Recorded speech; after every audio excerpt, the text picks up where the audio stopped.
भारत सरकार के पंचायत राज मंत्रालय के माध्यम से हमारे मंत्री गिरिराज सिंह जी, इनके आशीर्वाद से और जम्मू कश्मीर के राज्य सरकार के माध्यम से एलजी मनोज सिन्हा जी और उनके सारी टीम के माध्यम से यहाँ पे 3 दिन की गुड गवर्नेंस के ऊपर कार्यशाला का आयोजन हुआ है।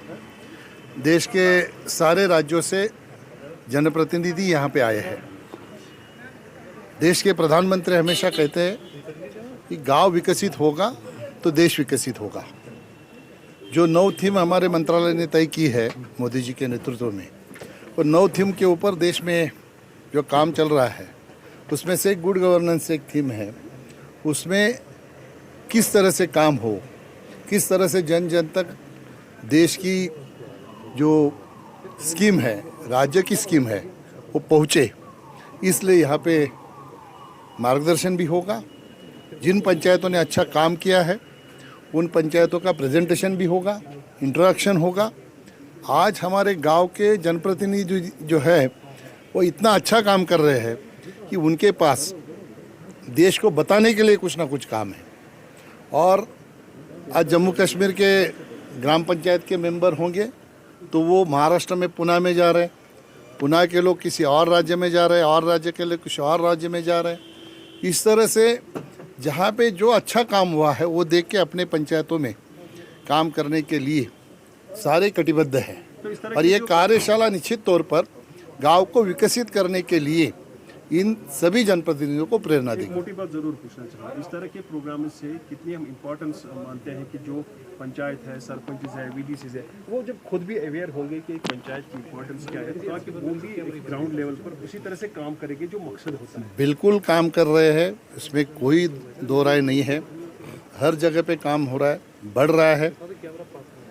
निश्चित तौर पर हमारे मंत्रालय से इसका सारी जानकारी हमारे मंत्रालय में रखते हैं। इसका सर्वे भी होता है, हमारे लोग जाके इसको चेक भी करते हैं।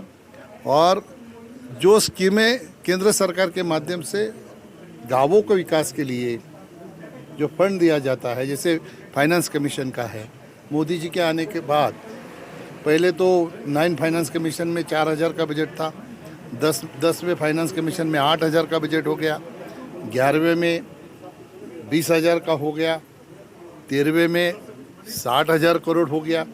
फिर इस देश में सत्ता परिवर्तन हुआ, देश के जनता के आशीर्वाद से मोदी जी प्रधानमंत्री बने और 14वां फाइनेंस कमीशन आया, उसमें 2,02,92 करोड़ रुपए का प्रावधान हुआ, तो 4 गुना बढ़ाया।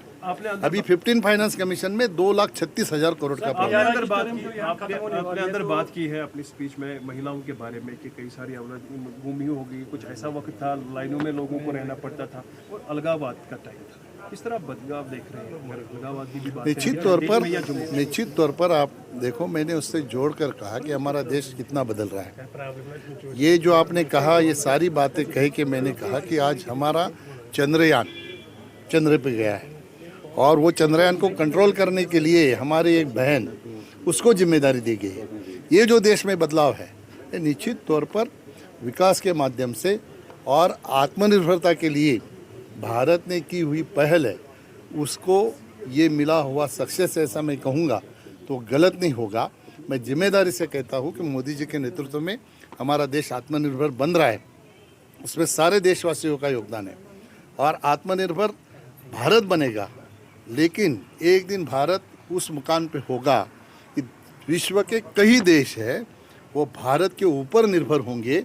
इस तरह से भारत आगे बढ़ेगा। सर, यहाँ पीआरआई की टर्म जो है वो अक्टूबर में खत्म होने वाली है, तो क्या तो वो राज्य का सब्जेक्ट है, हमारा सब्जेक्ट नहीं है।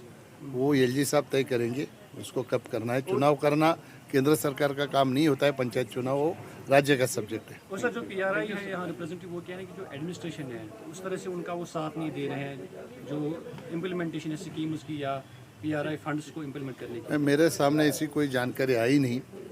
आप बता रहे हो, निश्चित तौर पर मैं अभी यहाँ पे सेक्रेटरी हैं, उनसे बात करूँगा। Thank you.